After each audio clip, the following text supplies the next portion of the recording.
Okay, cara nak sambung apa button ni ke button tangan ni. Okay, cara dia macam ni.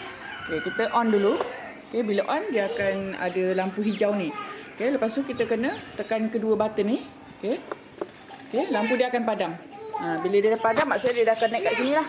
So kita boleh control dekat sini lah, dekat tangan ni. Okay, ni untuk vacuum, ni untuk air Okay. Dia.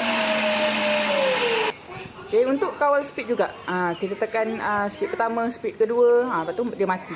Okay, ada 3 speed kat sini. Ni untuk air dia, keluarkan air.